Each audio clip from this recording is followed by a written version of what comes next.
What's up guys, bienvenue au Podcast Moon. Je m'appelle Stéphane, je suis courtier immobilier en Outaouais et cet épisode est une présentation de mon équipe Castleman chez Remax. Nos 3 mots d'ordre dans l'équipe, c'est la simplicité, l'authenticité et l'efficacité, puis on s'efforce de mettre ça de l'avant dans chacune de nos transactions. Donc pour tous vos projets immobiliers, que ce soit l'achat, la vente, l'investissement, du côté résidentiel ou commercial, contactez-nous. Je suis fier aussi de vous dire que cet épisode est commandité par mes boys de chez Subaru Outaouais. La réputation de la traction intégrale de Subaru est plus à faire et si vous voulez un service vraiment à sa coche, c'est au 965 boulevard Saint-Joseph que ça se passe. Pour les gens qui écoutent sur YouTube, si vous voulez m'aider et m'encourager, je vous invite à vous abonner à ma page. N'hésitez pas à liker, commenter, puis surtout à partager l'épisode avec un maximum de personnes. Donc sur ce, merci beaucoup pour votre écoute et puis bon épisode.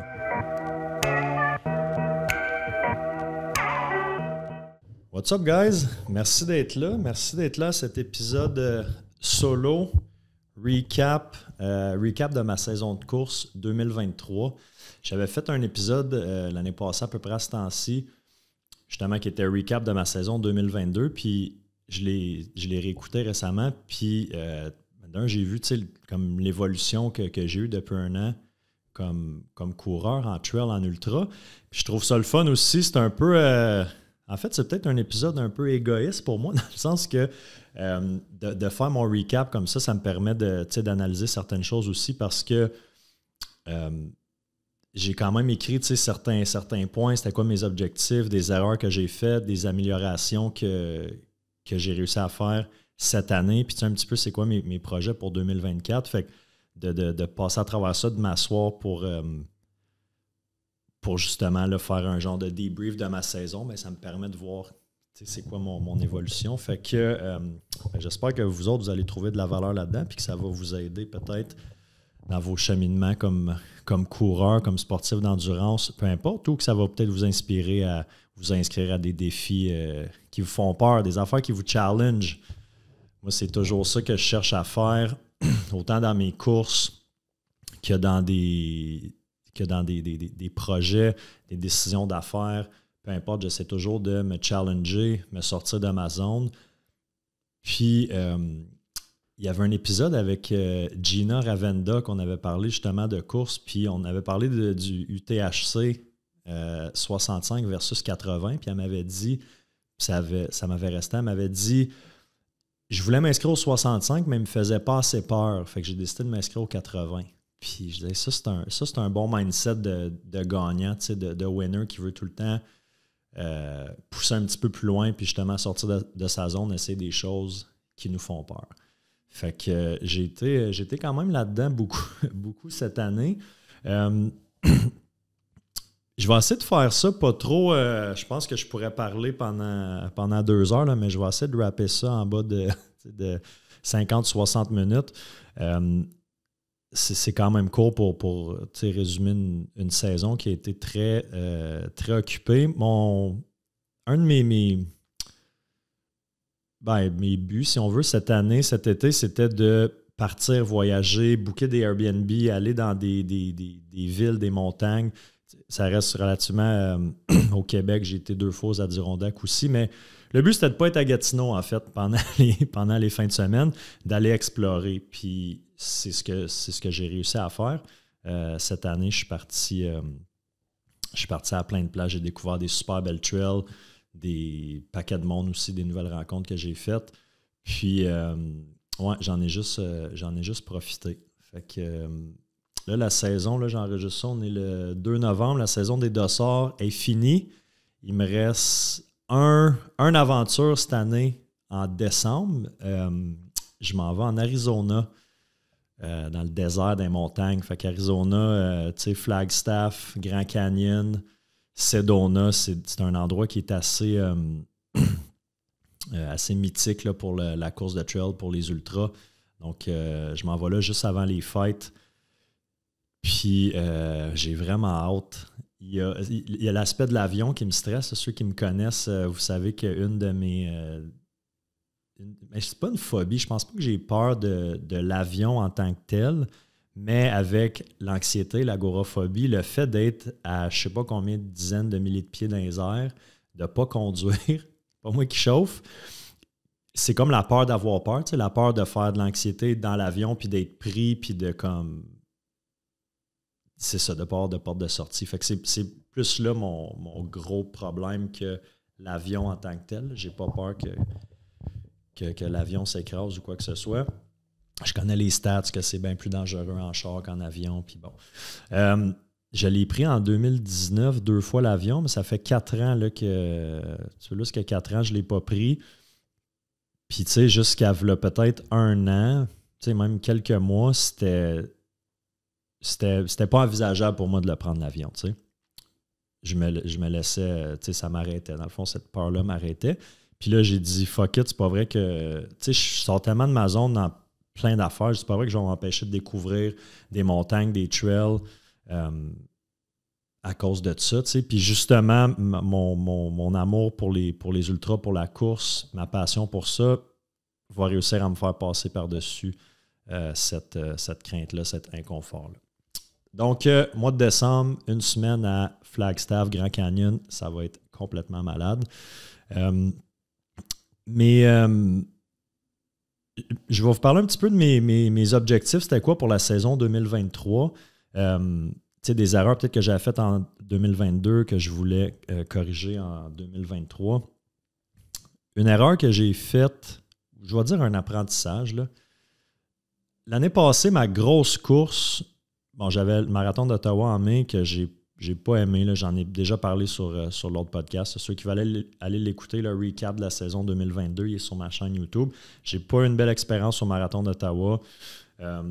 Après ça, j'avais Arikana 125, qui était mon premier ultra avec dossard. Puis je le mentionne parce que j'ai réalisé cette année, en faisant du avec et sans dossard, à quel point que un événement, un dossard, une ligne de départ, une ligne d'arrivée, une course, c'est très différent de l'entraînement. En tout cas pour moi, puis j'adore ça en faire des événements, mais ça rajoute un stress, tu sais, tu as de la logistique juste d'hôtel, de stationnement, de voyagement, tu sais, comment ça va se passer. Pas de performance. Moi, j'ai aucun... tu sais, je veux dire, je suis un coureur très mid-pack. Je ne suis pas un coureur rapide. Je ne m'en pas là pour gagner ou essayer de finir telle position. C'est sûr, j'aime ça regarder le classement, voir où je peux me situer, tu sais, par rapport au reste du groupe, mais j'ai 0 pression par rapport à ça. Fait que pour moi, ça, c'est pas un enjeu. Tu sais, je suis un coureur amateur qui fait ça pour le plaisir. Je ne gagne pas ma vie de même. Ma job, ma carrière est déjà assez dans la performance puis stressante que j'ai comme pas le goût de me rajouter une couche avec ça. Puis je fais une petite parenthèse aussi. Je suis tellement passionné de course, là, vous le savez si vous me suivez. J'aime tellement ça. Je me suis dit, hey, je pourrais-tu avoir une business qui est reliée un peu, qui est reliée à la course, peu importe. Puis on dirait que je reviens tout le temps à si tu fais une business par rapport à quelque chose qui entoure la course, que ce soit des suppléments, des événements, du linge, peu importe, peut-être pas du coaching, mais peu importe, on dirait que ça. Je pense que je perdrais peut-être la passion puis le goût de courir, puis je veux vraiment pas. Fait que, fermez la parenthèse. Fait quoi, Arikana, en septembre l'année passée, premier ultra, l'erreur que j'ai faite, l'apprentissage, c'est que j'ai fait aucune autre course avec dossard avant. Fait que là, c'était la première fois de l'année, de ma vie, en fait, que je portais un dossard en trail sur le 125. C'était très, très, très ambitieux. Puis ça n'a pas bien été, ça s'est pas bien passé. J'en ai reparlé, j'ai fait mon DNF au 30e. Gros problème d'estomac, la nutrition, puis tout ça. Fait que je suis sorti de cette course-là avec... Oui, une déception de ne pas avoir fini, mais surtout, OK, je manque clairement d'expérience, puis il faut que je travaille sur ma nutrition. C'était ça les deux points. Puis, c'est comme ça que je voulais attaquer cette année. Fait que faire pas le plus d'événements possible, mais quand j'avais l'opportunité, puis ça fitait, puis la course m'intéressait de m'inscrire. J'ai été pacé aussi à Québec, au QMT. Il y a un épisode avec Claudine que j'ai été pacé. Si vous ne l'avez pas écouté, allez écouter ça. C'est vraiment hot. Tout ce qu'on a vécu dans ces... Claude, ça a pris 37 heures la course. Moi, ça a été 15 heures, mais ça a été vraiment extraordinaire. Puis, tu sais, juste d'aller dans des événements ici aussi, tu sais, à Naker Talk, la backyard de Cantley, juste d'aller plus vraiment dans le plaisir, plus type entraînement, mais d'avoir un dessert, d'être aux événements, de rencontrer le monde, de juste vivre un peu cet engouement-là pour me donner de l'expérience. Pour après ça, aller dans mes grosses courses, mes courses A, puis d'être plus à l'aise. Donc, la première course cette année que j'ai faite, c'était le Enduro 6 heures à Naker Talk, qui était vraiment début de saison, au mois de mai. C'est juste, en fait, c'était une boucle de, je pense, 7 km. On la faisait le plus de fois qu'on pouvait. Moi, j'avais pris 6 heures. Il y avait un 3 heures puis un 12 heures aussi. Je ne me rappelle plus là, du nombre de tours que j'avais fait. Ça m'a donné peut-être 35 km. Mais c'était une bonne façon de se mettre en jambe, de commencer l'année. Puis j'avais eu des problèmes un peu d'estomac à cette course-là. Je me sens qu'après 4h30 à peu près, la bouffe ne rentrait plus. Puis là, si vous écoutez ça et vous êtes en train de manger, je m'excuse, là, mais quand j'ai des nausées, des maux de cœur, quand je cours, je ne suis pas capable de vomir, ça ne sort pas. J'ai beau rentrer des doigts dans la gorge ou essayer vraiment de forcer, mais ça ne sort pas. Fait que quand j'ai des nausées, je suis comme fuck, ça peut être long, ça peut durer longtemps. Puis là, j'ai comme appris à l'endurer un peu cette année. Il y a eu du travail là-dessus, mais j'ai aussi amélioré, changé qu'est-ce que je mange pour essayer de l'éviter ou de le repousser le plus possible dans la course. La nutrition en ultra, c'est quelque chose qui est extrêmement important. Puis pour courir du long, ben, tu n'as pas le choix de bien t'alimenter. Je veux dire, pas le slogan, mais la phrase, l'ultra, c'est une game de nutrition, ben, c'est ça que c'est. Si tu es capable de rentrer des calories pendant 10, 15, 20 heures, 25 heures où j'ai fait la backyard à Kakuna, ben, tant que je mangeais, j'étais capable de courir. T'sais. C'est pas les maux de jambes, c'est pas la douleur musculaire qui va faire arrêter ou les mal en dessous des pieds ou ça va vraiment être nutrition ou en donner la fatigue extrême ou bon, il peut y avoir des blessures, là, mais en tout cas, moi, le plus gros challenge, ce qui m'a fait arrêter Arikana, c'était la nutrition. Fait que après l'enduro, j'ai dit, je vais essayer, parce que là, bon, c'est ça, on a tout un petit peu notre, qu'est-ce qui marche pour un ne marchera pas nécessairement pour l'autre. Puis je pense qu'il faut juste faire des essais-erreurs. Il n'y a pas de miracle, il faut essayer des trucs. Il y en a pour qui les compotes, les purées, ça va fonctionner. Moi, ça a bien fonctionné cette année. Il y en a qui peuvent manger n'importe quoi. Il y en a que ça va être... j'ai découvert les patates grelots cette année en course linéaire, c'est tough, tu ne peux pas vraiment traîner ça, fait que tu les manges au ravito. Mais en backyard, c'était facile d'en manger comme à toutes les heures. T'sais. Fait que ça a vraiment bien marché pour moi. Des bars, ça ne rentre pas. J'ai réalisé que peu importe le type de bar, même après ça, des barres de chocolat, des friandises, ça passe pas. Fait que ça a été de trouver ces aliments-là que je suis capable de consommer. Puis le drink mix aussi, qui fonctionne vraiment pour moi. Puis là, c'est sûr que je prêche pour ma paroisse parce que j'ai un code promo avec UPICA, Castleman 15, si vous voulez avoir 15% de rabais sur votre commande. Mais ouais, le UPICA, pour moi, ça fonctionne vraiment bien. Je ne me tente pas du goût. Puis il ne me tombe pas sur le cœur. C'est sûr que là, après 10 heures, bon, c'est certain que des fois, je vais vouloir couper peut-être avec juste de l'eau ou du Gatorade. Mais de plusieurs marques que j'ai essayé, c'est vraiment le Epica qui fonctionne. J'ai essayé le Morton aussi cette année. Je pense qu'il y a, en tout cas, de ce qui me semble, c'est plus une marque qui est, on le voit beaucoup dans le triathlon, je pense. En tout cas, moi, j'ai découvert ça cette année, puis c'est super aussi, ça goûte pas grand-chose. Il y a une texture un peu plus, comment je peux dire, un petit peu plus comme épaisse, là. Soit au niveau des gels ou du drink mix. Mais ça aussi, ça passe super bien. C'est juste que là, il y a une question de prix aussi. Là, ça doit être le double du prix. Un gel, c'est 5$. Fait que, en donné, en course correcte, mais je ne m'entraînerai pas avec ça tout le temps. Mais sinon, ouais, bon vieux Pika, ça a super bien fonctionné pour moi toute l'année. Puis là, après ça, bon, j'ai parlé, c'est ça, les erreurs que j'avais faites que je ne voulais pas reproduire en 2023. Fait que la digestion, juste avec ces petits ajustements-là, les aliments que je disais, OK, ça, je ne peux plus en prendre. Les petites gaufrettes, je suis capable, mais plus au début de la course. Tu sais, rendu à un point, on dirait que j'ai la bouche plus... j'ai de la misère à l'avaler, c'est comme peut-être plus sec, plus pâteux. Fait que, tu sais, dans les premiers 4-5 heures, ça fonctionne. Fait qu'en entraînement, c'est parfait, mais sur du plus long, je choisirais peut-être pas ça.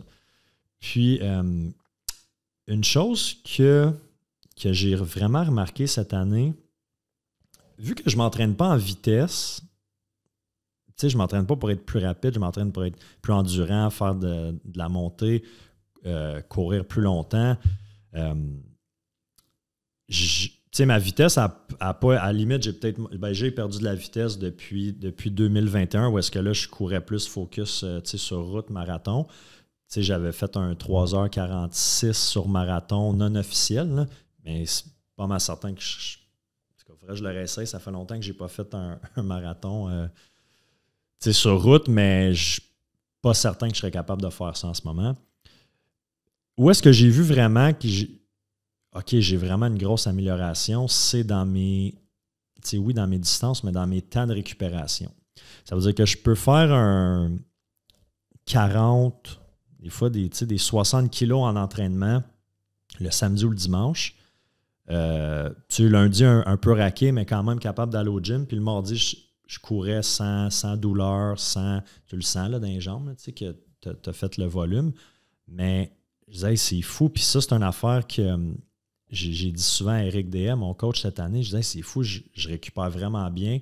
Même après des grosses, des longues courses, pas vraiment de raideur, puis l'énergie est là. Fait que ça a été vraiment une grosse amélioration, puis ça m'a permis de faire un petit peu plus de volume.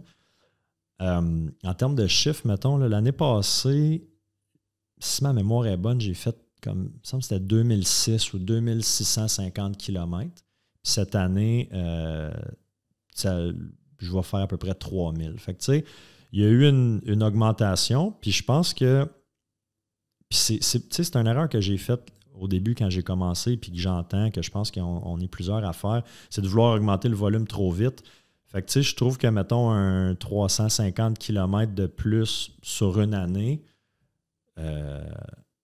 je trouve que c'est une bonne augmentation sans que ça soit exagéré. J'en vois des gens que je suis sur Strava qui sont dans le 4000, 4005, 5000 km. Et ça, c'est du gros stock. Je ne sais pas si je vois 5000 km, ça reste c'est beaucoup de temps aussi dans une année, mais je pense que là, je trouve un bon, je ne veux pas dire équilibre, mais c'est pas trop, c'est pas assez. Je trouve que le volume est juste parfait présentement, autour de 3000 km. Fait que ça, c'est une amélioration que j'ai vue. J'ai pas eu de blessure non plus cette année. J'ai eu des petits bobos ici et là, c'est certain. Là. Avant Ricana, ou juste après Ricana, j'ai eu comme un 2 jours, là, le talon. Et ça faisait tellement mal, c'était une douleur tellement aiguë, j'avais de la misère à marcher. Je pense que c'était peut-être 4-5 jours avant Ricana, je capotais. Je dis, comment je vais faire? J'ai de la misère à marcher. Tu sais, ça a duré 2 jours vraiment aigus dans le taper, puis ça a parti. Ça m'est réarrivé juste avant Bromont. Puis là, je suis allé voir mon ami Richard Turgeon, qui est juste en arrière. Ça a besoin d'un bon physio. Aller voir Rich. Il m'a traité 2-3 jours avant Bromont, puis j'ai pas eu de problème. Je me rappelle pas sinon d'avoir eu la bandelette, c'est certain, qui est sortie une couple de fois, mais pas de blessure. Fait que ça me dit 2 choses. Ça me dit que mon corps est capable de prendre le volume que je donne. Ça veut dire qu'au niveau musculaire, au niveau de ma récupération, il y a un bon travail qui est fait.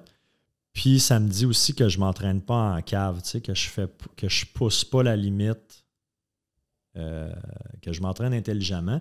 Puis évidemment, bon, j'ai un bon coach aussi, Eric, qui me fait mes plans. Fait que tu sais, c'est très. Ben, c'est très structuré dans le sens où je sais exactement, tu sais, à peu près sur un mois, le volume va ressembler à quoi parce qu'on a 1 semaine, 2 semaines, 3 semaines où est-ce que le volume va augmenter un petit peu, puis les entraînements vont augmenter en intensité puis en volume. Sur 3 semaines, après ça, 4e semaine, ben, c'est un deload. Fait que, tu sais, ça va être récupération active, des fois un peu de vélo, sinon juste de la course zone 1. Fait que, comme ça me permet d'avoir toujours du temps pour récupérer puis de ne pas me blesser. Évidemment. Fait que ça a été des belles victoires pour moi cette année. Pas de blessure, super bonne récupération. Puis j'ai eu des belles courses. Fait que là, je vous ai parlé, le Nakertok Enduro. Encore là, l'année prochaine, c'est une belle course pour commencer la saison puis juste venir faire... c'est des books, mais c'est pas backyard. Fait que tu peux faire une book en 1h05 ou... mettons 55 minutes, mais rester 10 minutes au ravito. Il n'y a pas de « OK, il faut que tu repartes à telle heure ». Fait que très cool. Ensuite de ça, qu'est-ce qu'il y a eu? Qu'est-ce qu'il y a eu après Nakertok? Je pense qu'en juin, j'ai pas eu de course, mais en juin, j'ai été, là, on a acheté un condo avec mes sœurs à Tremblant. Fait que j'étais à Tremblant quelques fois. J'ai pu courir la montagne là-bas. J'étais en Estrie aussi, voir mon chum Frank et mon amie Laura aller courir, Mont Harford, les crêtes. Puis, ce que, quand je sors de Gatineau, je me rends compte à quel point j'adore le parc de la Gatineau. Là, c'est mon terrain de jeu, j'habite juste à côté, je suis tout le temps là. Puis les trails sont écœurantes, mais on n'a pas beaucoup de D+, de longues montées. Je pense que la montée la plus à pic, ça doit être Fortune qui est à 170 mètres de D+, sur c'est 750 mètres. Fait que elle est assez raide, mais tu arrives vite en haut. Fait que là, redescendre, monter, redescendre. Oui, il y a moyen de faire du gros volume, mais quand j'arrive à Mont-Tremblant, Mont-Harford, Bromont, c'est écœurant aussi les longues montées qu'il y a. Mais je vois que, OK, c'est des choses qu'il faut que je travaille, de monter pendant 1 heure, 1 heure et demie, sans arrêt, sans redescendre. Fait que juin, ça a été ça, plus dans l'entraînement. Ma course à cette année, la course où est-ce que je focusais le plus, puis je voulais performer, puis que j'avais dans la tête depuis le début de l'année, c'était la backyard à Kakuna, qui était le 15 juillet. Fait que ça, c'était ma course où est-ce que je focusais. Puis ma course à moins, mettons, là, la deuxième après, c'était le 65 de Arikana. Pourquoi 65? Mais j'avais appris un peu de mon erreur de l'année d'avant là, sur le 125. Puis je me disais, après ça, il y avait la backyard à Cantley. 2 semaines après, je me disais, je vais quand même faire beaucoup de volume cet été. On dirait que j'ai le goût d'avoir un succès sur le 65, bâtir ma confiance aussi, puis peut-être en 2024 retourner sur le 125. C'est un peu ça le plan de match. Fait que là, au mois de juin, Claudine m'écrit, puis elle me dit, je pense peut-être m'inscrire au QMT 100 miles, mettons que tu viendrais-tu me pacer? Je dis, il n'y a pas de mettons que, c'est certain que si tu t'inscris, je m'en viens de pacer, fait que arrête de niaiser puis inscris-toi. Fait que Claude, c'était son premier 100 miles. Moi, c'est la première fois que j'allais courir dans ce coin-là aussi, fait que je ne connaissais pas le parcours, je n'avais entendu parler en masse, mais je n'avais jamais été. Puis, ça a été super comme expérience. Je ne m'éterniserai pas là-dessus parce qu'on a fait un épisode complet sur cette course-là, mais je me souviens que après, ça a été un 55 km où est-ce que je l'ai pacé, fait que de 105 à 160. 55 km qui a pris 15 heures. Puis la résilience que Claude a fait preuve, que j'ai vue, c'était hallucinant. Mais moi, j'étais tellement bien après, comme j'ai pas eu de c'est sûr que là, 55 km en 15 heures, on roulais pas vite. Sauf que ça reste une nuit blanche, puis 15 heures sur pied, je me sentais en forme. On a fini fort, en sprint, puis je sentais que comme, OK, 15 heures sur patte, puis je me sens bien, la bouffe a bien rentré. Oui, il n'y a plus comme, ça n'avait aucun sens, la pluie au QMT, pour ceux qui l'ont fait cette année. On dirait qu'il pleuvait par en dessous, là. C'était épouvantable. Mais malgré tout ça, j'ai fini fort, puis ça m'a tellement donné confiance après ça pour Kakuna. Donc là, c'est ça, je me repose un peu après le QMT, je prépare mes trucs. Kakuna, c'est un petit peu dépassé Rivière-du-Loup. Fait que c'est un genre de 7h30 à peu près de chez nous. Fait que je pars là toute seule. Je rejoins là-bas Mike Gaudreau, puis sa blonde Valérie. Puis moi, ma crew personne qui venait me crewer, c'est mon amie et adjointe Valérie qui habite à Québec. Fait qu'elle a fait 2 heures de route pour venir me rejoindre. Puis ça a été ma crew. Fait qu'on avait moi, Mike, puis nos 2 Val pour essayer de toffer le plus longtemps. Puis mon objectif à moi était clair. Puis ça, c'est une autre petite leçon aussi que j'ai apprise. Mon objectif était clair, je voulais faire 24 heures. 24 heures de backyard, c'est 160 km, 100 miles. Mais j'ai pas parlé de mon objectif. Parce que j'ai trouvé qu'à travers mes courses, quand je parlais de mes objectifs de temps ou de distance, ça m'ajoutait une pression qui n'est pas nécessaire, que je n'ai pas de besoin parce que je ne suis pas là pour performer. Je suis vraiment là pour m'amuser, pour me dépasser moi-même, pour rencontrer du monde, rencontrer des trails, des bouts de pays. Ça n'a pas rapport avec la performance, même si oui, j'aime ça me dire j'ai réussi à me classer à peu près dans le mid-pack, c'est bon, ça veut dire que ou il y a eu 100 DNF, moi j'ai pas DNF, OK, ça c'est le fun, mais c'est vraiment pas le focus. Fait que j'en ai pas parlé pour pas me rajouter cette pression-là, mais dans ma tête, j'étais comme OK, je sais que je suis capable de faire un 24 heures sur une backyard. Fait que c'était ça l'objectif. Puis j'avais fait quand même un long pause par rapport à Kakuna, mais je pense que je n'avais pas parlé je ne me rappelle pas si je n'ai parlé sur le podcast. Bref. Fait que ça commence le samedi matin, on est 122 au départ. Puis ce qui est cool, c'est que tu sais, la communauté trail au Québec, c'est une là, la communauté a grossi vraiment, mais ça reste une petite communauté, c'est niche. Puis on dirait que tout le monde vient qu'à se connaître à travers les événements, à travers les réseaux sociaux. Puis il y avait plein de monde là-bas que je connaissais des réseaux sociaux, on ne s'était jamais vu. Puis là, on a eu la chance de jaser. Puis là, c'est drôle parce qu'après cette course-là, là, j'ai recroisé d'autres mondes dans d'autres courses qui sont comme... Je pense qu'ils me reconnaissent à cause de mon tatou dans le cou, là, mais « Hey, t'étais à Kakuna, toi? Je t'ai vu, je me rappelle. » Fait que ça crée des liens, c'est le fun. Fait qu'on est 122 au départ. Puis la façon que c'est fait là-bas, c'est un hélipad. Fait qu'un truc pour les hélicoptères qui est un gros carré d'asphalte. Fait qu'on met nos tentes un peu tout le tour. Fait que ça fait comme un genre de village, là, tu sais. Puis c'est un aller-retour. La boucle, là, c'est 3,35 km. Aller 3,35 km, revenir pour 6,7.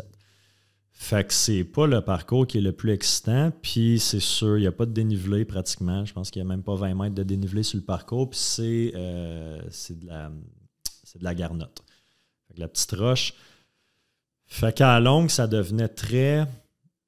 n'importe quel backyard va devenir monotone dans le sens que c'est le même circuit, mais ça devenait très répétitif au niveau des mouvements.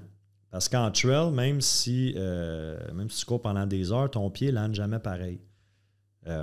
Fait qu'il y a tout le temps des roches, des racines, tourne à gauche, tourne à droite, monte, descend, de la boîte.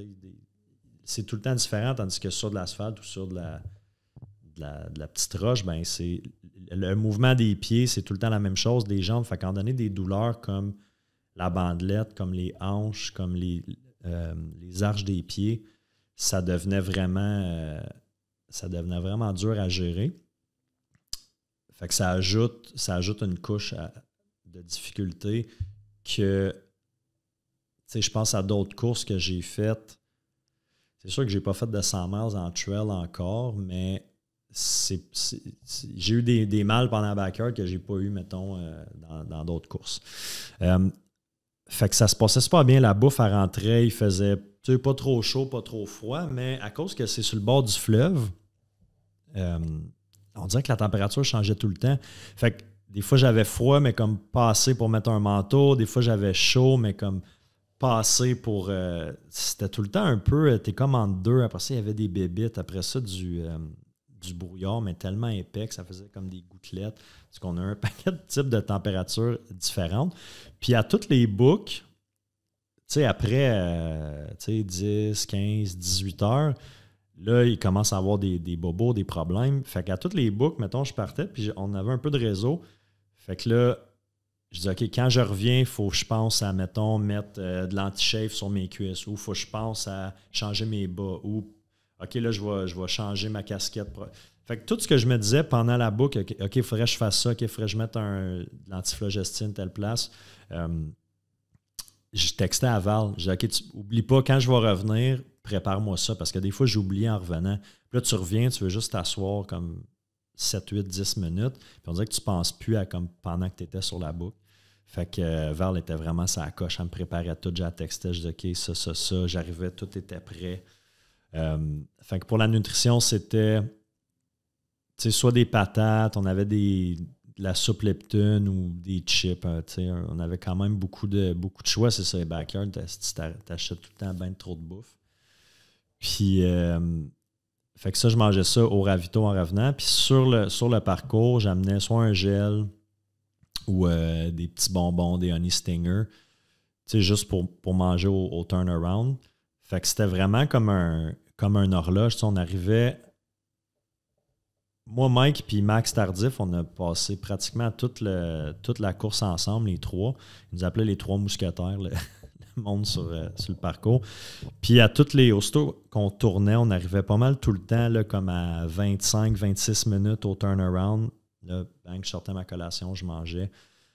Ça devient comme sur le cruise control robotique, tu te rends même plus compte que... Fait que là, ça passe... le plus long que j'avais fait en backyard, c'était l'année passée à Cantley, 12 heures, 80 km. Fait que je savais que de 13 en fait à 24, ça allait être une zone inconnue, en termes de kilométrage, mais de temps sur pad dans une course.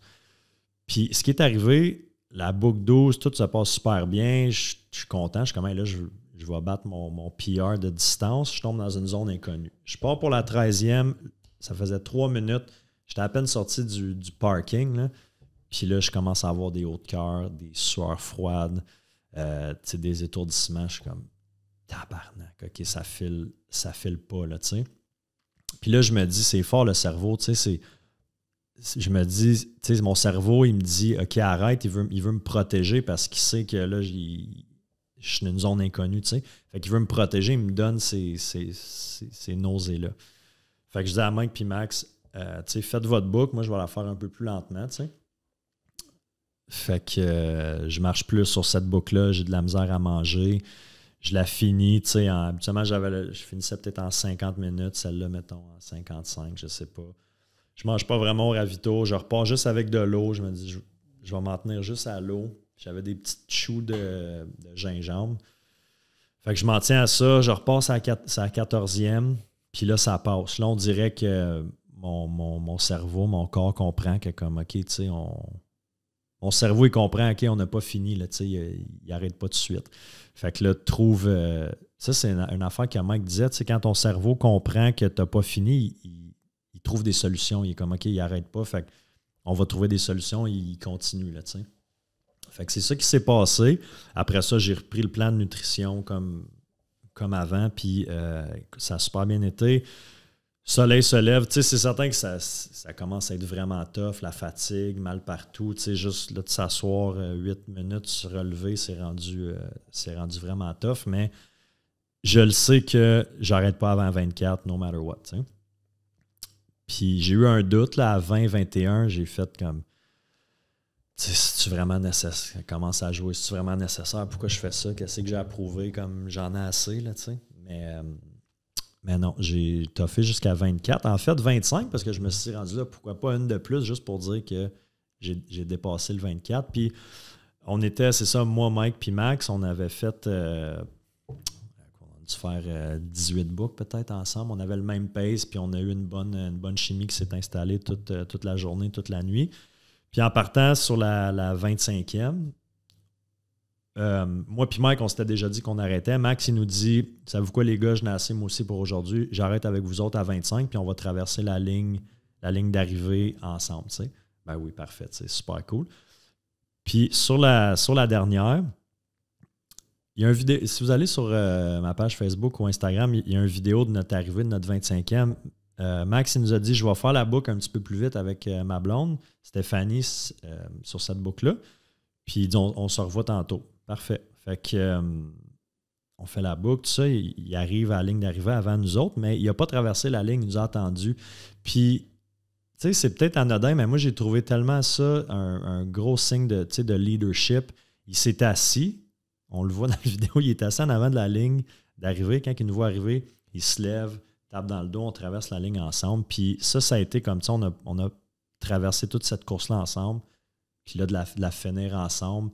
J'ai trouvé ça vraiment hot de la part à Max de faire ça. Puis ça a fait un bon moment aussi où est-ce que les trois, on était complètement vidés, mais avec un gros sentiment d'accomplissement. Puis moi, ça a fait un gros check. Cette course-là, là, ça a fait un gros check à côté de comme... On dirait que déjà de passer le 100 km, quand j'ai fait le 100 km, c'était au 15e tour, ça a fait un gros check. Puis quand j'ai passé 24, je me souviens, j'ai versé une larme en traversant, puis j'ai comme lâché un cri, je me souviens plus trop quel genre de cri, mais je sais que j'ai dit comme « Fuck, mon premier 100 miles », tu sais. Puis c'est pas un 100 miles officiel qui compte si je veux me qualifier pour une autre course, parce que, tu sais, mettons qu'on veut se qualifier pour des courses, des plus grosses courses où ce qu'ils demandent d'avoir couru un 100 miles, ils ne reconnaissent pas les backyards. Puis c'est correct parce que je comprends, il n'y a pas de dénivelé, puis c'est un autre discipline si on veut. Mais juste de dire, OK, moi, j'ai réussi à courir 160 km, ça a fait comme, tu sais, ça fait juste 3 ans que je cours. J'ai commencé en 2020. J'étais comme, oh, c'est fou, tu sais. Fait qu'après ça, on finit 25e boucle. Les filles ont été vraiment, vraiment sa coche. Les deux Val, ils ont défait l'attente. Quand on est parti pour la 25e, ils savaient qu'on allait arrêter. Fait qu'ils ont commencé à défaire l'attente puis tout ça. Fait qu'on n'a pas eu à se casser la tête. Puis c'était vraiment un bel événement, une belle journée. Tout a bien été. Ça a été tough, c'est sûr, mais on dirait que tout a bien été. Fait que ça a été un gros boost de confiance. Après ça, ça m'a pris 3 semaines et demie à récupérer à quasiment 100%. Je le voyais avec ma bague, ma Oura Ring, au repos, là, mon sommeil. Mon rythme cardiaque était élevé, ma variabilité cardiaque aussi était toute fuckée. Ça a pris comme 3 semaines et demie avant que ça se replace. Puis c'est certain que j'étais plus fatigué. J'ai eu mal pendant quelques jours. Après, c'était plus la douleur comme physique, mais c'était vraiment mon sommeil qui était... J'avais de la misère à pas me réveiller dans la nuit. Puis ouais, je manquais un peu d'énergie, mais je pense que je m'en attendais.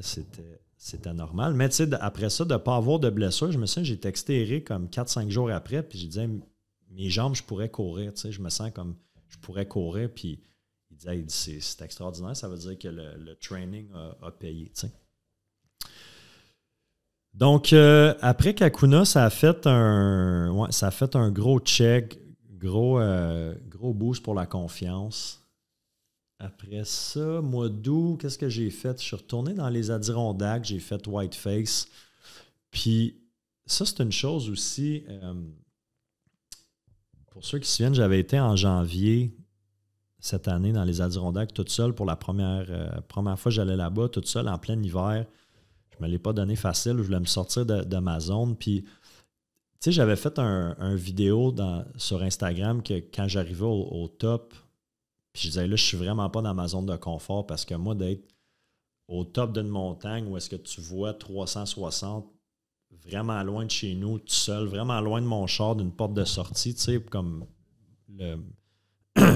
l'anxiété puis l'agoraphobie que j'ai, tu sais, ça a fait comme holy shit, tu sais. Puis là, d'avoir été capable de... Parce que ça, je n'en ai parlé sur le podcast, que j'avais monté, j'étais quasiment rendu au top, j'avais eu la crise d'anxiété qui avait pogné, j'étais redescendu, j'avais croisé des gars en descendant, eux, ils montaient, moi je descendais, puis comment, tu t'as pas été au top, tu sais, puis j'avais fait, fuck, t'as raison, j'ai pas été au top. Fait que j'avais remonté avec eux pour vraiment aller sur le vrai de vrai sommet. Puis là, j'avais fait cette story-là, puis ça avait été un gros point, je vais dire tournant, pas tournant, là, mais important pour moi d'être comme, OK, tu sais, j'ai comme passé j'ai fait cette sortie de zone-là, bref. Fait que quand je suis retourné au mois d'août, mon cerveau puis mon corps, il se souvenait comment que c'est en haut, là à 1500 mètres au milieu de, tu sais, là, des montagnes partout à perte de vue. Puis j'ai fait Whiteface, puis ça a super bien été, puis j'ai même resté en haut en me disant, comme, je vais rester, pas le plus longtemps que je peux, mais parce que la première fois que j'étais monté, j'avais pris le vidéo, la photo, j'avais resté là 1 minute peut-être, puis j'étais comme, OK, je veux juste redescendre, retomber dans la forêt, tu sais, parce que rendu à une certaine altitude, ben tu sors de la forêt, puis là, tu es dans une zone alpine où est-ce que c'est juste de la roche. Fait qu'il n'y a rien qui... On t'a découvert. Puis Whiteface en haut, je suis monté en haut, puis j'ai été capable de comme apprécier, puis voir, puis prendre une photo, vidéo, puis juste m'asseoir sur le bord, manger, puis juste contempler, tu sais, qui ultimement, c'est ça qui est hot quand tu arrives en haut, c'est de pouvoir faire comme, hey, tu sais, j'ai réussi, puis contempler. Fait que ça, c'est un autre, tu sais, ça m'a juste prouvé qu'en, mettons, 8-9 mois, la différence de comment je me sentais. Fait que c'est fou, tu sais, de... Puis là, c'est ça que j'ai hâte de voir avec l'avion parce que j'ai un gros projet en 2024, je vous compte ça à la fin du podcast, qui nécessite une pas mal plus grosse ride d'avion que d'aller en Arizona. Fait que j'ai hâte de voir, mettons, la différence entre les deux. Tu sais. Fait qu'Adirondack, Tremblant, qu'est-ce que j'ai fait d'autre au mois d'août? J'ai fait on a fait un entraînement. Ça faut que je vous compte ça. Je vous parlais du Pika tantôt. Là. On a fait un entraînement. Moi, Mike, Émilie était là, Christelle, Matt, puis JP. On était 6. 60 km on voulait faire de nuit. Ça, c'était avant Arikana. Peut-être 2 semaines avant Arikana, je pense. Puis là, on est comme fin août. Fait qu'on avait stationné nos chars à Fortune. On se dit, OK, on fait un 30 km, une boucle, on revient au char, on remplit nos gourdes, on mange, on repart pour la deuxième boucle. Fait qu'on se rejoint à, je sais plus, là, 5 heures à peu près, 5h30. À Fortune, on part pour le 30 km, ça nous prend comme 4 heures peut-être faire ça. Ça se passe bien. On revient, là, il fait noir. Il faisait vraiment chaud. Moi, je suis déjà un gars qui a extrêmement chaud quand je cours. Là, je suis beaucoup, puis... Tu sais, quand il fait comme 32 plus humidex, là, pour moi, là, c'est épouvantable. Fait que je suis à la vette puis je bois énormément. Tu sais. Fait que cette journée-là, comme d'habitude, j'avais pris 2 cafés, mettons. J'avais ou un café puis un Red Bull. Puis j'avais pris un du Pika avec caféine dans la première boucle. Tu sais. Fait que, mettons, ça me donnait un 300 mg de caféine déjà dans ma journée. Habituellement, je vais en consommer peut-être 200, 250 dans une journée. Là, 300 avec une grosse course, parfait.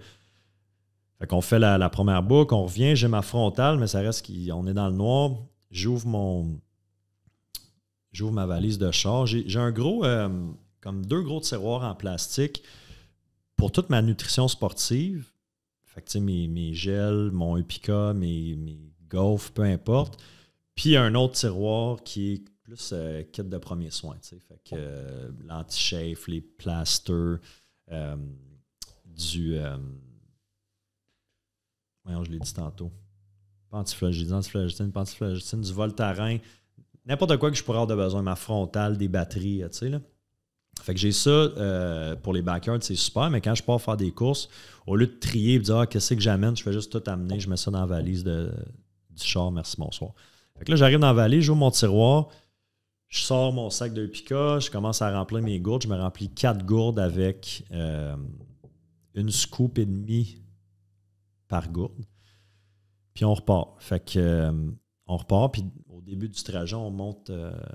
Au début de notre deuxième boucle, on monte Fortune, puis là, il fait chaud. T'sais, oui, il est rendu 9h30 peut-être le soir, mais comme il fait chaud, puis même Mike, il me regarde dans l'œil, puis il est comme OK, man, t'as vraiment chaud. Je suis comme dude, je suis en train de bouillir. Là. fait que je bois énormément d'eau. Je pense qu'en 1 heure, j'ai bu comme une gourde et demie, là, peut-être de mon Pika que je viens de me remplir.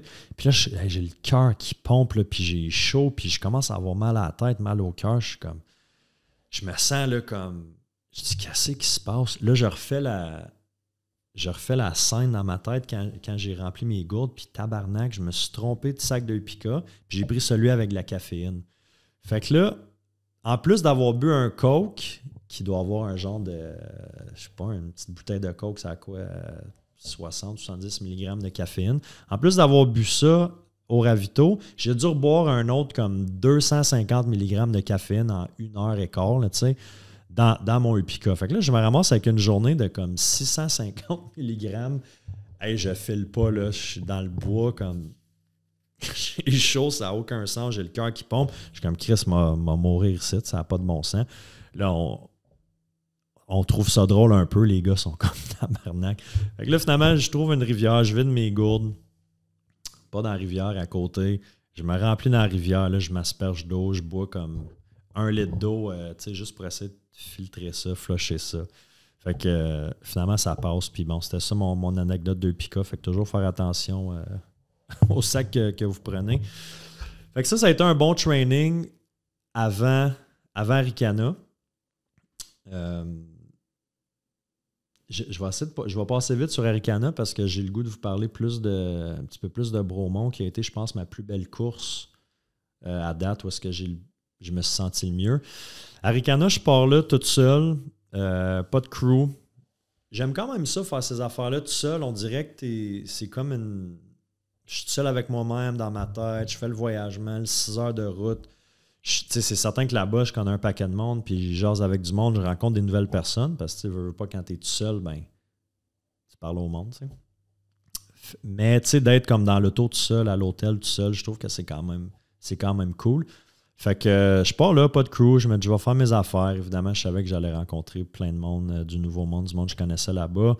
Mais je pense que c'est la course que j'ai été le plus stressé parce que l'année d'avant, en 2022, ce que j'appréhendais, c'était beaucoup de faire... J'avais peur de faire de l'anxiété et de l'agoraphobie pendant la course, tu sais. Finalement, j'ai pas eu le temps d'en faire. J'avais tellement mal au cœur, j'ai arrêté. Mais là, on dirait que mon corps et mon cerveau se souvenaient de comment je me sentais en 2022. Fait que je faisais un peu d'anxiété, pas comme la grosse affaire, mais juste un genre de petit sentiment inconfortable. Fait que on part le matin pour le 65, qui est exactement la mi-parcours là, du 125. Puis on commence au Haute-Gorge.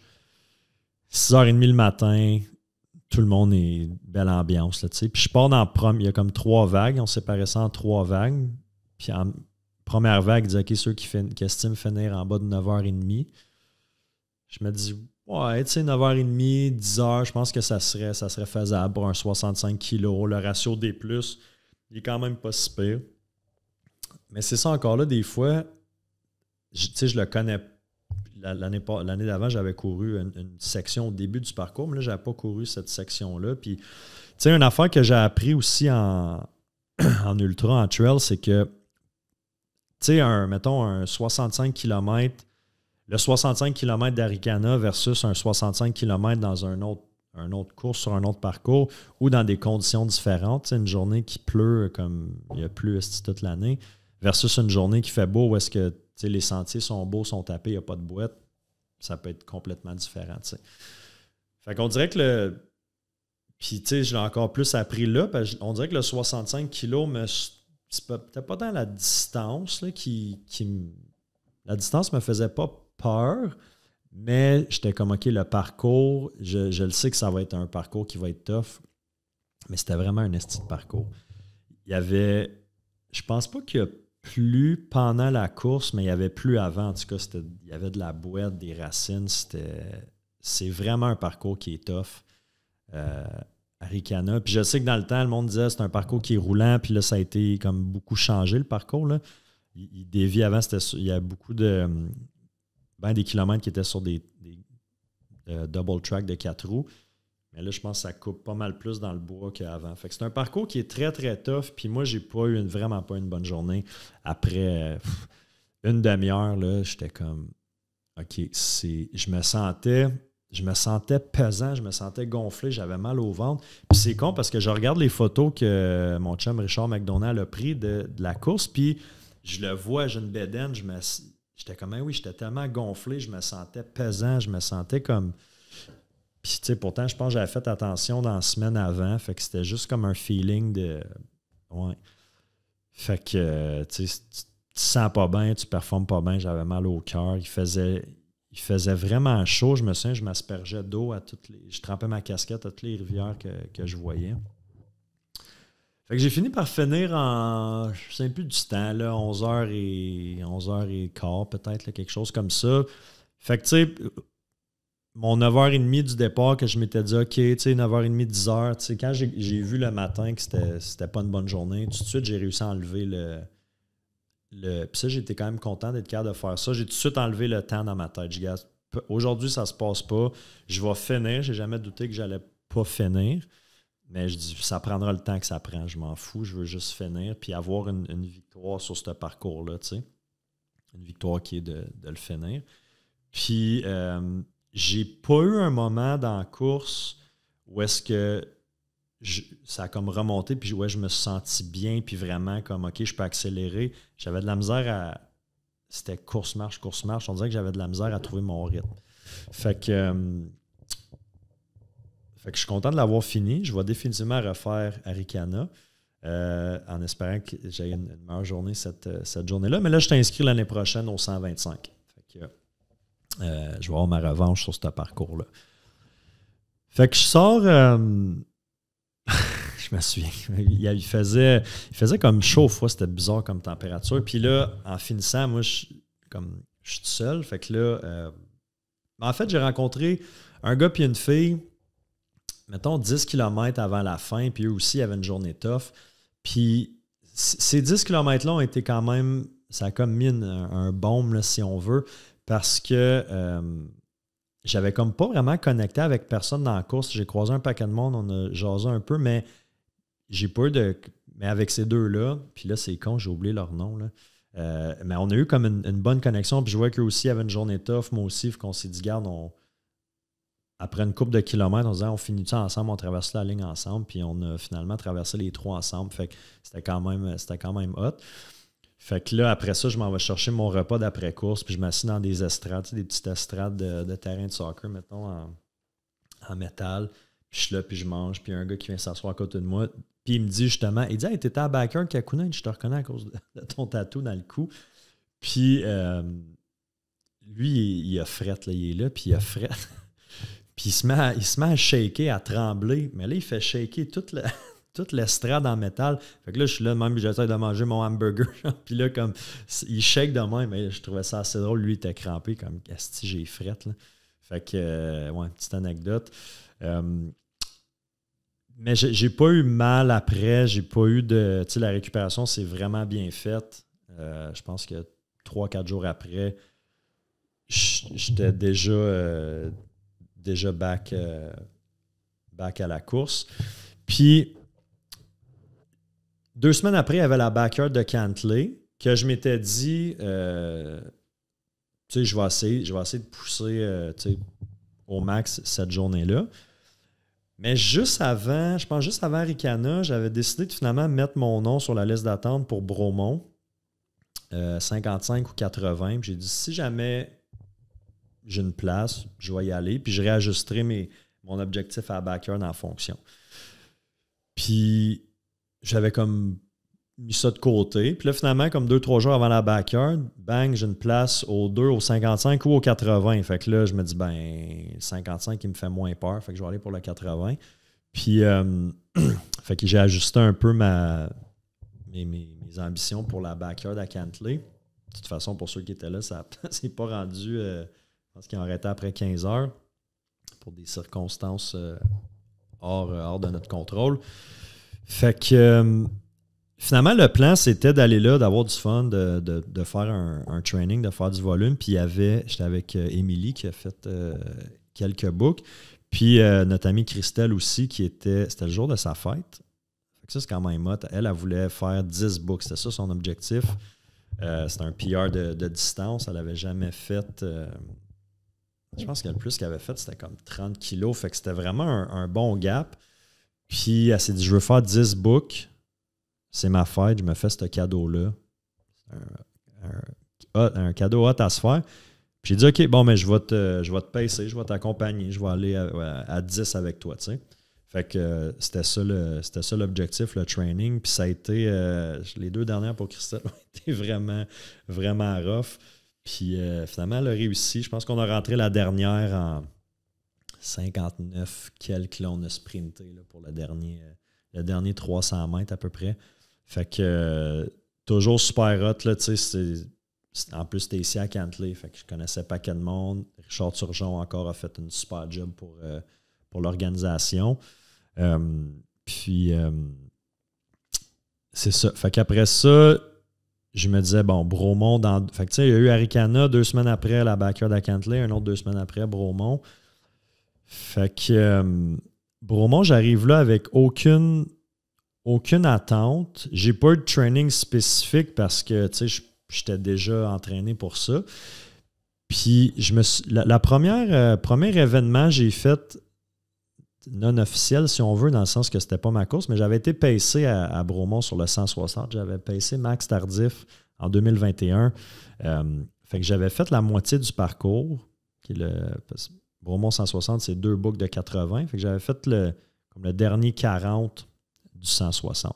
Fait que je connaissais un petit peu le parcours, mais je me souvenais à quel point c'était beau puis à quel point c'était quand même roulant, même si oui, il y a des grosses montées, des grosses descentes, mais c'est beaucoup moins technique qu'à Ricana, disons. Mais je me souviens comment que j'avais eu du fun. Fait que j'étais comme, Bromont 80, je m'en vais me faire du fun, je connais un peu le parcours, j'ai aucun objectif de temps, aucune prétention, je m'en vais m'amuser, tu sais. Puis je sais que j'ai Frank et Laura qui viennent me faire ma crew, puis Frank qui vient me pacer aussi. Fait que qui habitent, eux, dans le coin là-bas, qui ont eu la gentillesse de m'héberger aussi. Fait que, tu sais, une belle fin de semaine de course.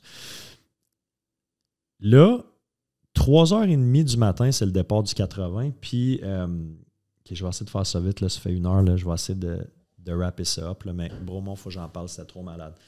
3h30, c'est le départ de la course. Il pleut. Il pleut à Sio. Ça n'a aucun sens. Ils ont fait les bénévoles organisateurs du Bromont Ultra ont fait une vidéo du départ. Allez voir ça sur ma page Facebook. On dirait, en plus, avec la toune qu'ils ont choisie, c'est un champ de bataille. Là. Quand je suis sorti de mon char, à 3 heures, mettons, pour aller dans la tente, il y avait tellement de boîtes et d'eau à côté. Comme je suis sorti de mon char, j'avais les pieds mouillés. Là. Je disais, la journée, elle va être longue, tu sais. Mais, à un moment donné, t'es juste comme... C'est ça que c'est, tu sais. On est 220, je pense, au départ. Ben, on va être 220 qui vont être dans la même situation, tu sais. Fait que il y avait de la fébrilité, tu sais, mais on dirait que le regard du monde, là, on était en dessous de la tente là, pour le meeting avant la course, puis tu voyais que comme le monde était comme c'est dans quoi qu'on s'en bat. C'est la seule fois avant une course, je me suis dit pourquoi je fais ça pour vrai, tu sais, je me suis dit tu sais, pourquoi je fais ça? Comme ça a duré 2 minutes, puis je suis sorti de mon char, puis je suis allé quand même, mais c'est la première et seule fois à date, je me suis dit vraiment comme qu'est-ce que tu calisses ici? Fait que on part, puis mon plan, c'était à Ricana, j'étais parti dans la première vague, à peu près au milieu de cette vague-là, puis je me suis fait dépasser tout le long de la course. Par du monde du 65, par du monde du 80. Fait qu'en donné, veut pas, ça joue sa confiance, sur le moral, puis t'es juste en donné comme ah fuck it, dépassez-moi, tu te tasses, puis tu sais. Fait que là, je m'étais dit à Bromont, je vais commencer d'un dernier, puis si ça va bien, je dépasserai. Fait que je suis parti genre 200e, puis je me suis dit, je dépasse pas personne avant le premier ravito au moins. Fait que je suis le pace des derniers du pack pour me mettre... tu sais, on dit des fois, les coureurs d'ultra, c'est comme t'es un diesel, ça prend du temps à partir, mais une fois qu'il est parti, il peut faire long. Ben, tu sais, moi, vraiment, là, tu sais, la première demi-heure, heure que je cours, il faut que j'aille lentement. Si je veux faire longtemps, il faut que j'aille lentement. J'ai fait un 10 km une semaine à Neckertock, à Val-des-Monts. Puis, premier kilomètre, j'étais avec Mike, on est parti. Premier kilomètre à 4,55, deuxième à 5,05. C'est bien trop vite pour moi. J'ai dit, Mike, vas-y, moi, oublie ça. Ces 2 kilomètres-là m'ont tué et j'ai marché. Imaginez-vous, sur un 10 km, j'ai marché parce que ça m'a complètement toasté. Fait que je suis vraiment un diesel. Moi, ça me prend une demi-heure, une heure peut-être avant de me réchauffer. Fait que c'est ce qui est arrivé à Bromont. On a monté le lieutenant Dan, pour ceux qui savent. Là. Aïe, aïe, aïe, c'est épouvantable. Puis en arrivant en haut, au premier point d'eau, à 7-8 km, j'ai pas dépassé personne. Je me sens vraiment bien, comme, tu sais, oui, à la température, mais je suis comme, OK, ça va être une bonne journée. Là. Je me sens bien, ma respiration est fluide, mon rythme cardiaque n'est pas trop haut, j'ai des jambes. Mais là, je pense que c'est PH Quentin, dans son podcast, il disait on serait cru ça à la lune, littéralement, parce qu'on était en haut du Mont-Brome, puis je ne voyais pas 5 mètres en avant de moi, tellement qu'il y avait du brouillard puis de la pluie. Ma frontale, elle m'aveuglait. Tu sais, je me promenais de même, je disais, OK, où la descente? Fait que là, finalement, dans la descente, il y a tellement de boîtes. À un moment donné, il y a un gars qui me dépasse, puis il saute, puis il se met à glisser, carrément à glisser dans la boîte. Là, je suis comme, fuck it, je le fais moi tout. Fait que j'ai comme glissé avec lui, là, le monde riait, il y en a d'autres qui ont commencé à glisser aussi. Fait que ça a été comme un drôle de moment. J'ai dû dépasser 12 personnes juste en glissant. Puis finalement, ce gars-là qui m'a dépassé, je l'ai suivi pendant jusqu'à chez Bob, jusqu'au 30e. Parce qu'il y avait un bon rythme, on a jasé, on a vraiment eu une bonne connexion. Fait que c'était cool. Puis c'est ça, je suivais son rythme, puis c'était juste parfait. Puis j'avais vraiment des bonnes sensations. J'arrive au premier ravito, P7, non pas P7, P5. Ça se fait comme vraiment vite. Là, j'ai pas de niaisage, je mange un peu, remplis les gourdes, on repart. Après ça, le soleil se lève en route vers chez Bob, qui est il y a 4 ravitaux à Bromont. Fait que Bob, c'était le deuxième. Puis là, Frank puis Laura étaient... J'avais pas... il était peut-être supposé d'être là. Moi, j'avais pas de drop bag parce que c'était eux, ma crew. Mais j'avais comme pas d'attente nécessairement qu'ils soient là. S'ils sont là, tant mieux, parce qu'ils étaient rendus peut-être 9 h le matin. Puis là, eux, avec les enfants, là, bon, ça allait être une grosse journée de toute façon parce qu'ils allaient être là jusqu'à la fin. Fait que si vous êtes là, parfait. Si vous n'êtes pas là, c'est pas grave. Finalement, je sors de chez Bob. Ah ouais, puis chez Bob, là, j'ai vu un des bénévoles qui m'a reconnu je pense, d'Aricana. « Hey Steph, comment ça va? » Il dit, je me sentais bien, puis il m'a regardé, puis il dit Colin, t'as l'air fresh. Il dit, comme ça va, il dit, t'as l'air vraiment fresh. Fait que là, je dis, OK, non seulement je me sens vraiment bien, là, il me le dit en plus que j'ai l'air bien. Fait que je suis comme, OK, tu sais, c'est une bonne journée, ça va bien. Fait que je niaise pas trop chez Bob. Je repars, puis là, Frank, aussitôt que je pars, Frank, il m'appelle, puis il dit, on arrive là chez Bob. Je suis comme, man, tu sais, sur le speaker. Je dis, je viens de partir, là, comme, alors rejoins-moi soit sur la route avant que je rentre dans le bois. Sinon, on se voit au prochain ravito. Puis, Bromont, il y a quand même beaucoup de... Le 80 est quand même relativement proche du... Tu sais, le départ qui est au centre équestre, puis le 80 comme autour. Fait qu'on repasse souvent proche, puis il y a beaucoup de... Il y a quand même beaucoup de... Ben, c'est pas de la route, c'est de la route, mais c'est des chemins de gravel qui sont quand même, tu sais, monte-descend, mais ça reste que c'est très courable. Fait qu'à un moment donné, je reviens sur la route, Frank qui arrive en char, c'est comme ça m'a vraiment fait du bien d'y voir. Fait que là, je courais puis il était en char à côté de moi. À un moment donné, il débarque, il vient faire une couple de kilomètres avec moi. Faut pas le dire trop fort, je pense pas qu'il y avait le. On a-tu le droit de faire ça dans les courses? C'est mon pacer, mais il n'est pas encore embarqué. En tout cas, organisateur de course, si vous écoutez, vous me le direz, mais il a couru à côté de moi une couple de kilomètres. Puis après ça, rentrer dans le bois. Fait que, tu sais, de Bob à chez... au P7, ça a super bien été aussi. J'ai commencé à avoir un peu mal à Bandelette, par exemple, parce que là, tu sais, veux pas, sur un chemin de garnotte, ben, même mouvement répétitif, puis je pense qu'on était rendu à 50, 45, 50. Fait que, tu sais, ça commençait à être... Je commençais à le sentir dans les jambes, mais l'énergie était là. La nutrition allait super bien. Puis le mindset, j'avais vraiment... C'était une belle journée, là. J'étais vraiment comme... C'est parfait, tu sais. Puis j'étais content parce que j'avais eu... j'ai eu quand même une période un peu difficile là, cet été. Tu sais, août, septembre, là, ça a été des mois tough. Tu sais, j'ai des raisons aussi pourquoi j'ai pris un petit break du podcast. J'étais moins actif sur les réseaux. On dirait que ça me tentait pas d'être out there. Là. Fait que, tu sais, en arrivant à Bromont, la semaine avant Bromont, ça avait quand même brassé. Puis là, j'étais vraiment bien. J'étais en paix. J'étais comme, je suis en train de faire ce que j'aime. Je suis en train de courir. Laisser mes problèmes à la maison, tu sais. Fait que j'étais comme... On dirait que ça me faisait du bien de juste être de bonne humeur, tu sais. Fait que ça se passe. J'arrive au P7. P7, là, c'est l'avant-dernier ravito, le 3e. Fait que là, je change mes souliers, mes bas, tout ça. Il y avait Frank avec Laura et les 2 enfants, Béa puis Lou, puis il m'aidait à remplir mes gourdes, changer mes bas. C'était super cool. Puis j'ai mangé sûrement le meilleur burrito que j'ai mangé de ma vie. Il était tellement bon. Il faudrait que j'aie la recette de ce steak. En tout cas. Fait que je mange le burrito juste avant de faire une grosse montée du lac Brome encore dans des switchbacks. Puis après ça, il y a une grosse montée dans la piste de ski, je pense. Puis le gars, quand je mange le burrito, il dit « Ah, mange-le, tu vas en avoir de besoin pour ce qui s'en vient. » Puis... là, j'ai ralenti un peu entre le P7 et le lac Gale. La Gale, c'est le dernier ravito. J'ai ralenti un peu. Puis je pense qu'il y a bien du monde qui ont eu leur bout rough. Ça a été là. Tu sais, de ce que j'ai entendu après la course, il y en a beaucoup qui ont trouvé cette section-là tu sais, longue, difficile. Moi, je me rappelle pas que j'étais comme OK, c'est tough. J'ai eu cette section-là a bien été, mais je sais que j'ai ralenti un petit peu. Pas, les jambes commençaient à être plus lourdes aussi. Mais j'avais des jambes d'un montée, d'un descente, j'étais fluide, je me sentais bien. Puis j'ai réalisé aussi cette année que un de mes points forts, ça va être les descentes. J'ai pas peur de me pitcher, d'aller vite. Puis je pense que mon jeu de pied, je suis habile. Peut-être on va regarder ça du soccer, il faut croire.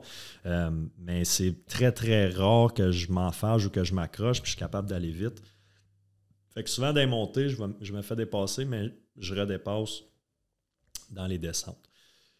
Puis là, 1 kilomètre avant la Gale, je vois une fusée qui s'en vient en avant de moi. Moi, je suis en train de descendre une côte. Je fais face à face. C'est Mathieu Blanchard qui s'en vient, qui monte comme il monte vite en crise. Je suis comme « Hey, salut Mathieu!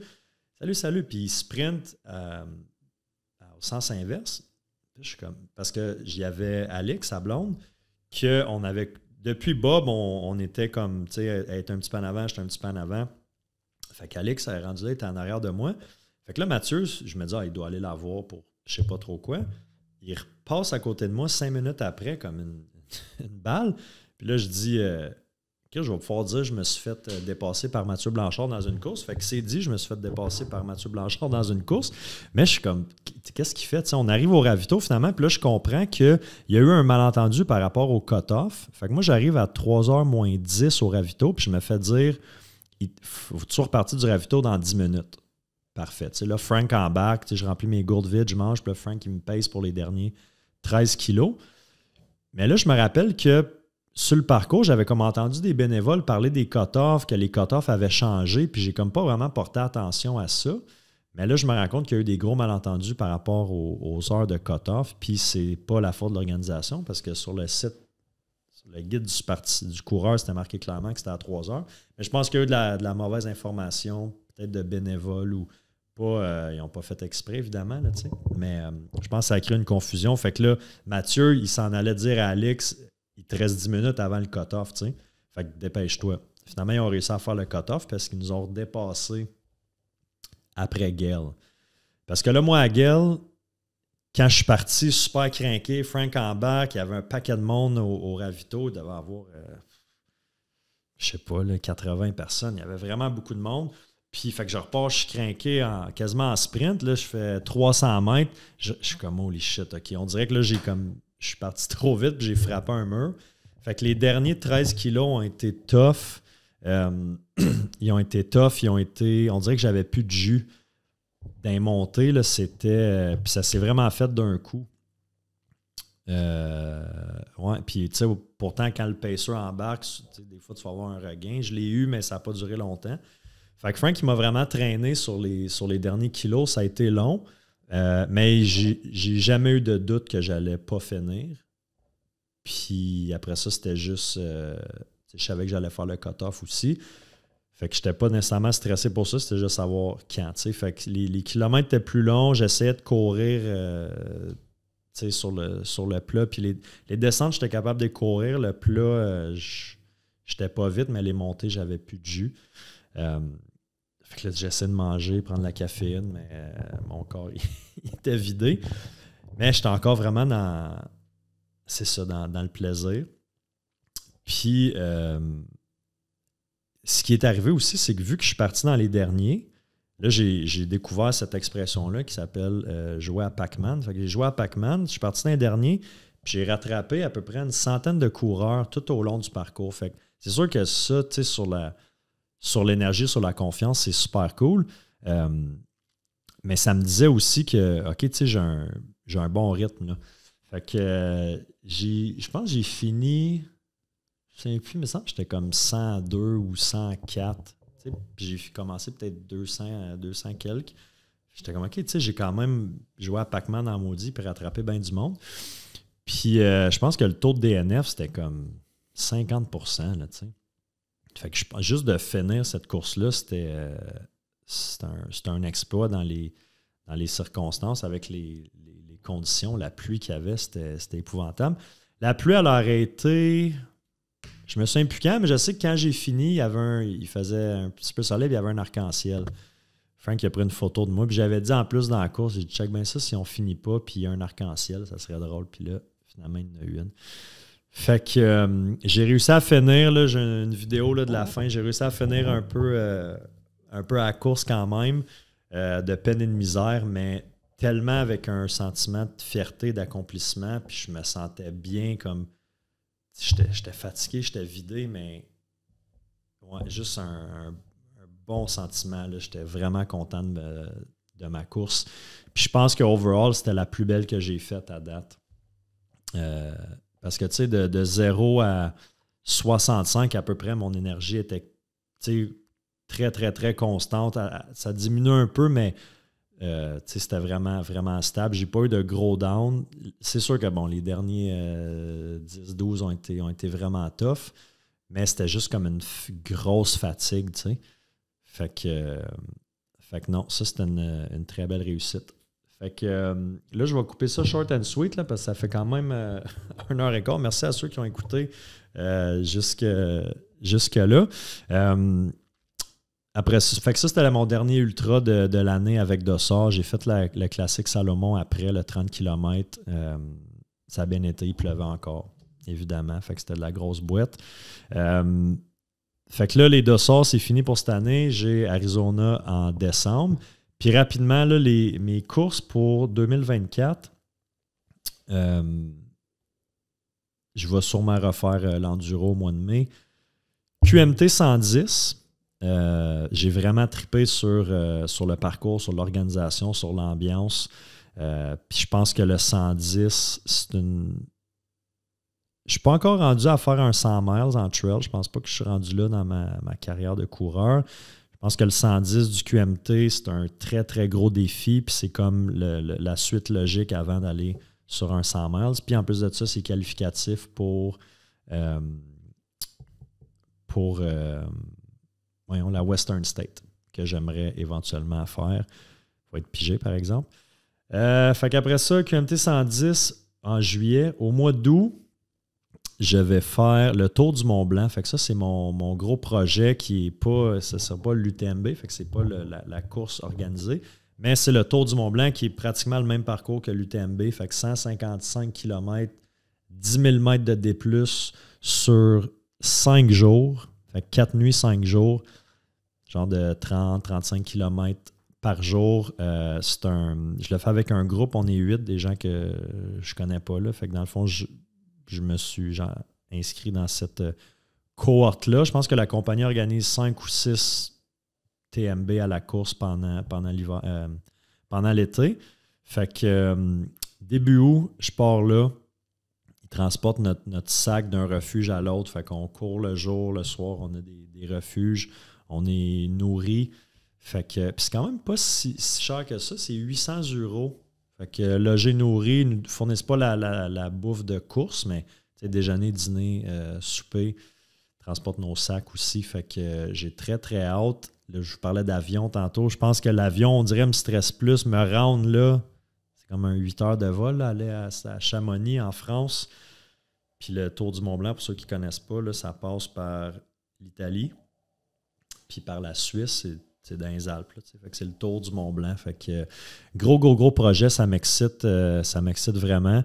Puis ça va être un méchant gros workout. Là. Fait que très, très hâte de vivre ça. Je vais essayer de m'apporter une GoPro là, puis essayer de filmer, faire du vidéo, quelque chose. Fait que ça, c'est en août. Ça va être un gros bloc de training aussi pour la course qui s'en vient après, qui va être Arikana 125 en septembre, qui est aussi une course qualificative pour la Western State.